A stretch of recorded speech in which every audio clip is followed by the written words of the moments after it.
All right. Hello, everyone. I'm Anna Arnwald, and I'm part of the SAM development team that is part of Swedish Maritime Robotics Center that you guys already know. Let's dive straight into the agenda for today. I'm going to give you a short introduction to SAM, and then I'm going to go through a bit what we have been up to the past year. And then I'm also going to tell you a bit about our field testing this year and what we have done there. Also a bit about our further development. So what we are planning to do this coming year, and also goals and time plan ahead.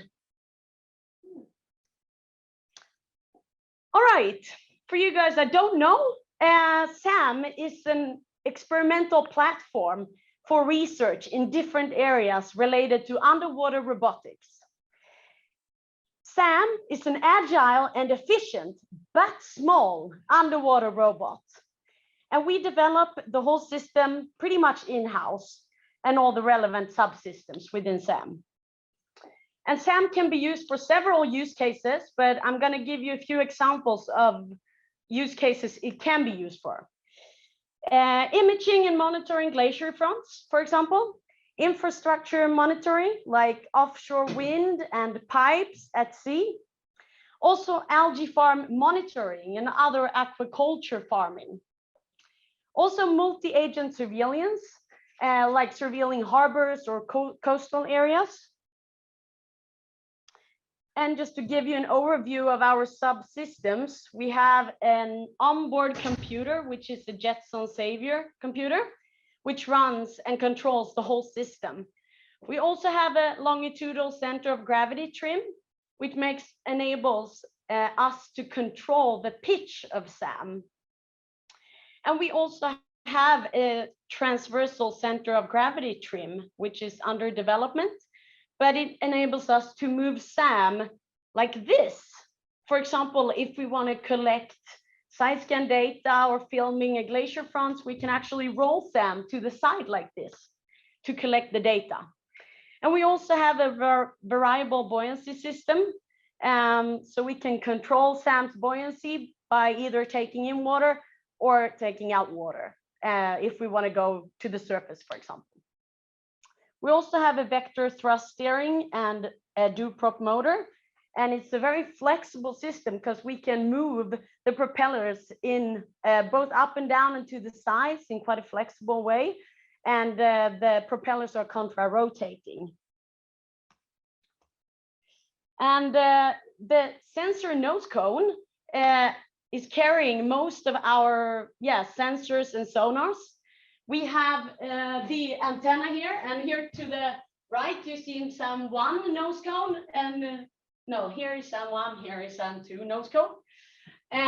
We have the antennas with 4G, Wi-Fi, and GPS. We also have a payload bay where we can place a gripper or a EXO multi-parameter sonde, which we can collect water quality data.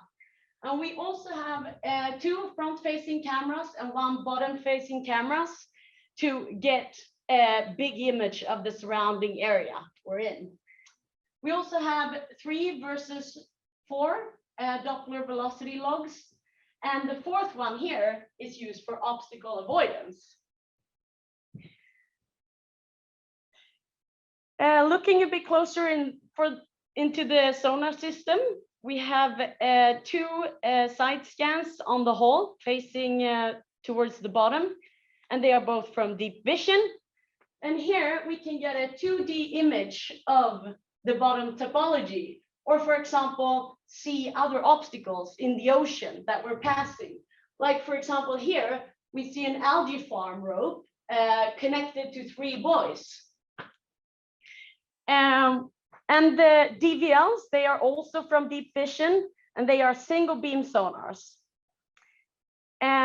where we can get velocity in different directions, but also the altitude towards the bottom.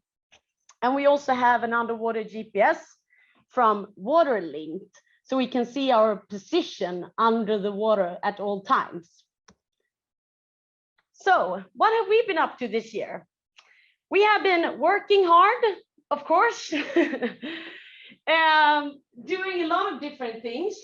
But we have been focusing on casing and protecting the electronics and making the whole system more robust and less sensitive to dust and water and impact. So I've been working on and designing protections for it. We have also been redesigning this transversal trim system, and we have been integrating 4G and Wi-Fi.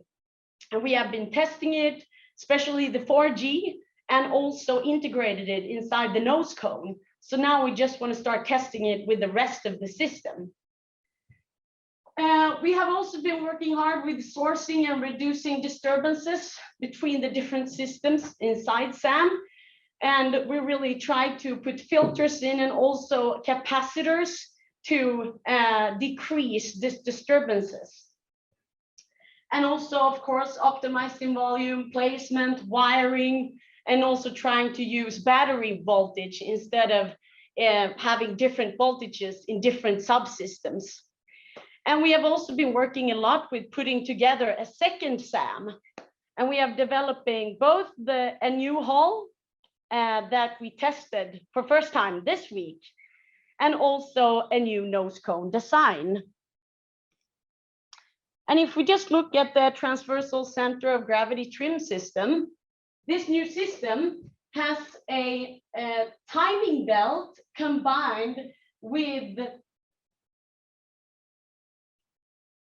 gears. And by moving these radial weights, we can actually change the weights of SAM. And you actually put this together. Here we have the radial weights, and the other one here is then the opposite. So we have the radial weight here, and then we can put this together as one whole system, which we see here. And the new design as well has the possibility of just easily removing the electronics here from the rest of the TCG system if you want to change something or do something differently. And we're having a magnetic encoder plus a absolute positioning sensor, and those two combined, we then know the positioning of the radial weight. And we have also been working on our user interface, and we have developed a new monitoring dashboard where we can more in detail follow what's happening inside SAM during the testing. So now we can start the DVL easily by just pressing here, start and stop, and also the Sidescan, same for that, instead of using the terminal. And we also get constant updates on the data that we receive during the testing. And we know that it's relevant and viable data that we get during the testing.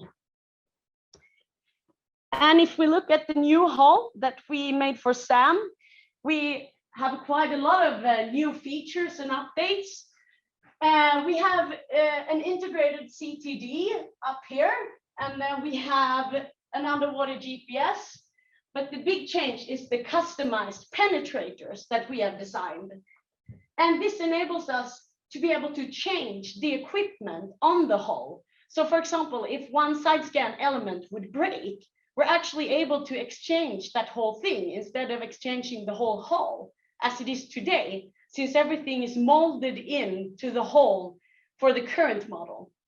But now we're able to easily exchange it because the cables are only molded in the penetrator and not the hull. And we seal it by using a set of double O-rings here. And the one Ivan doesn't like, but we love it, the handle. So great. So now you can easily carry and retrieve SAM from the water or throw him in easily just by using this handle. And of course, we also have a modular weight system, so we can change weights if we go from salt to freshwater. And looking at the Nosecone design, so we have been going from 5 glued metal parts with a lot of leakage to only 1 stainless steel 3D printed metal part. And we are hoping that we're going to get less leakage with this model. And also we have the possibilities of having penetrators here. So we can also develop drop weights that can be connected easily to the inside of the nose cone. And of course, also the interior, how the electronics is placed within the nose cone has also been rearranged and optimized, and the volume and the weight of the nose cone as well. So now we have even more space on the inside of the nose cone, actually. Just to give you a status update on where we're at with the SAM2, we're having a bit of a cable chaos here. But as you see, we're well on our way, and we have pretty much all the parts in place. We just need a few more months to be able to put this together and start testing it in the water. But so far, everything should be watertight. And like I said, the hole, of course, we tested it this week and it works perfectly. And now over to the testing. This year, we've been testing a lot. We've been going to Djura Research Station, which is the new research station here in the Stockholm archipelago. We have also been going to Kristineberg Research Center and been testing there a lot. And just this week, we were in Linköping at Saab's test tank. And here it's me and Josephine launching SAM from the jetty. Yeah, here are some pictures. We actually built up our own algae test farm just by using ropes and some buoys. So we could even collect some Sidescan data of this test algae farm. And here is quite an interesting place because there's heaps of pipes going from the jetty out in the water. And here we can even see them on the Sidescan data over here, which is pretty cool. And we've been also testing a lot with doing missions in Neptus and have successfully completed several missions autonomously, which is also very good news. From Kristineberg Research Station, we were there just a few weeks ago, and we've been going several times. And they have the test algae farm, but also real algae farms, where we have been able to collect data, running missions, and trying to follow the rope with SAM. And here again, you see the Sidescan images. And SAM has also experienced the harsh Nordic conditions. And we noticed that Sam doesn't like cold water at all times, but he was working pretty well. Yeah, minus 15 degrees in the air and really cold water was really challenging the SAM system, but also us as testers. And now to our recent test in the Saab test tank. I'm just going to show you a video. And during these tests, we were using Hasha's newly developed controllers. I'm just going to show you a little video.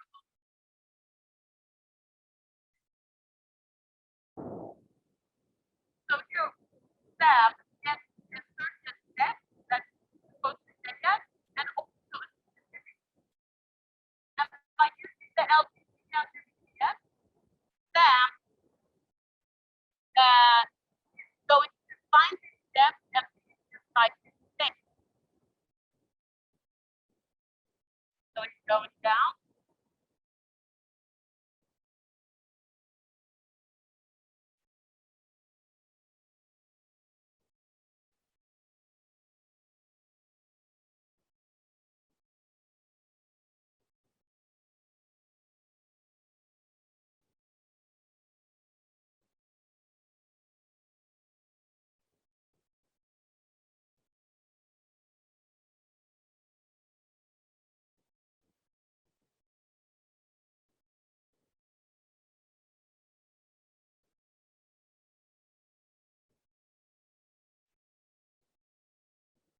And stay. So well done, Hasha. All right. Let's find my way back.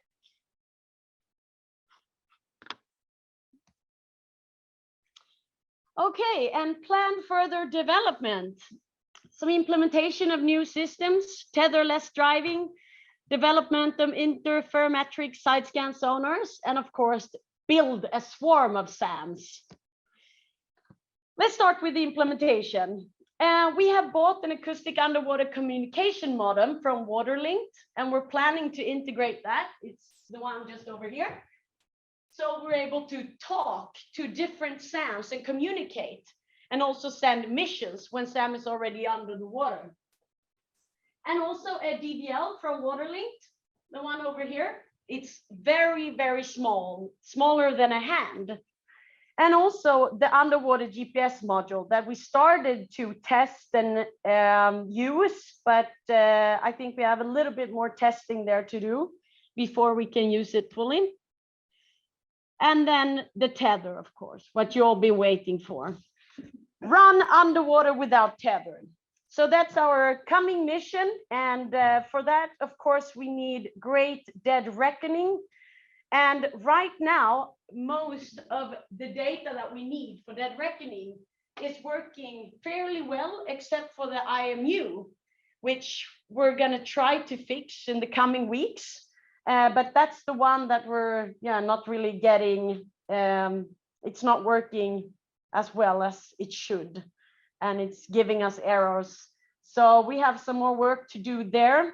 And also the dead reckoning code is also have a bit more work to do, but we're getting there. And we of course need a stable Wi-Fi and GPS 4G connection. And like I said, the 4G modem is already integrated in the Nosecone. So we're hoping to test that with the rest of the system also in the coming months. And robust controllers, of course. Well, we're getting there as well. And we're going to test in the sub tank again fairly soon. So you'll have a great chance at tuning and testing the controllers further and making them more robust. And of course, also the underwater GPS, because when we don't have a tether, we need to have some sort of insurance and knowing where SAM is under the water, so we find him again.